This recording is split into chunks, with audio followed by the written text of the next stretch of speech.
in this video, I'm going to show you how to get a 5 on the AP Spanish exam. We're going to go over the test format and I'll walk you through each section and tell you exactly what to expect and all the tricks you need to know to easily get a 5. Let's get started. The exam is split up into two sections, multiple choice and free response. First thing you're going to see is reading comprehension. You'll be given around 4 passages that look like this, and you'll need to answer 30 questions total. So you're going to need to have a good command of vocabulary for this section. Think of it this way, each passage is made up of words strung together, and if you don't know what those words mean, you won't know what the passage means. So be sure you know all the common vocab words and phrases before the test. Then you'll see reading and listening combined. So it's just like the first part, except now they throw in listening, and the third part is listening only. Now, all this makes up half of the entire exam. Remember, it's all multiple choice, so each question has only one right answer, so it's only a matter of figuring out which one is right. This next half, the free response section, is your chance to produce, to show the AP readers all that you've accumulated over the years. So it starts with an email reply, so it's gonna look like this. You'll read this part for 2 minutes, then write an appropriate response for 15 minutes. Now, 15 minutes is not a lot of time, so you gotta make sure you're writing the entire time. You wanna produce as much as you can, but that doesn't mean you should be writing fluff. That makes no sense. You need to be using advanced grammar practically every sentence. I'm telling you, don't use the basic present tense because that'll make your writing sound like a Spanish 2 kid wrote it. And you want the AP readers to know that you've mastered higher level grammar tenses, right? So for example, instead of saying, quiero más información sobre este programa, you should say, ojalá que usted pueda darme más información sobre este programa. That way you use it more space and you just use a subjunctive.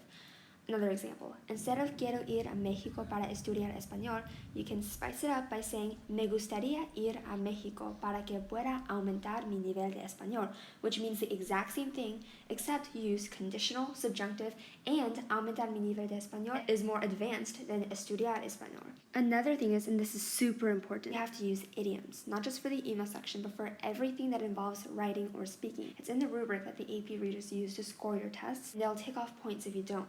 For the email section specifically, try and use at least 2 different idioms, preferably one at the beginning and one at the end so that it stays in the reader's mind. Here's a really common idiom you can use, cada dos por tres, which means frequently. So instead of saying, ellos frecuentemente hablan español, you can replace frecuentemente with the idiom and say, ellos hablan español cada dos por tres, which sounds more impressive. Es pan comido is another super common one that a lot of people use, and it means a piece of cake. So you use this in place of the word fácil. So make sure you use idioms throughout your response, and keep in mind that the AP readers also grade you on the appropriateness of your response. So be sure to respond to all the questions given in the prompts, and you also need to ask questions yourself in the email. Now, a lot of people forget about this part, but it's such a simple thing you don't want to risk getting points taken off for. So make sure you have 1 or 2 questions towards the end of the email. Alright, in case you don't already know, here's the basic structure of your response. You want to start with estimado or estimada if it's formal, or querido, querida, which can be formal or informal. Then your body goes here, and finish off with atentamente or sinceramente. You should pick now and stick with it so that on the day of the exam it comes by second nature.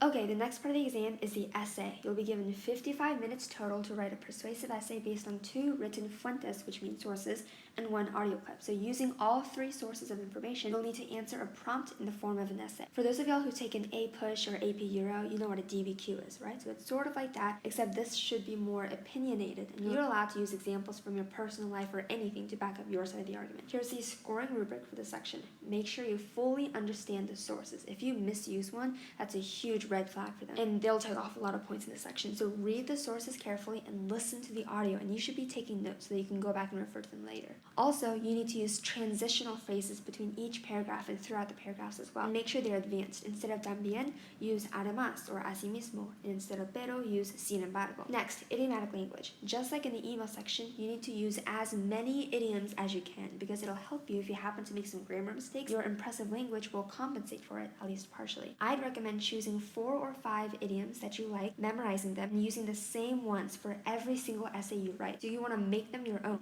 and keep using them for every practice essay you write in class so that it becomes automatic and you don't get stressed out on test day trying to search for an idiom out of a vast list you memorized. And it helps if you choose the ones that are broad, general idioms that can be used for basically any situation, so you can always find a way to squeeze them into your essay. My list, for example, back when I took AP was vale la pena, echar agua al mar, cada dos por tres, tirar la casa por la ventana, and es pan comido, which you might have noticed is the name of the channel.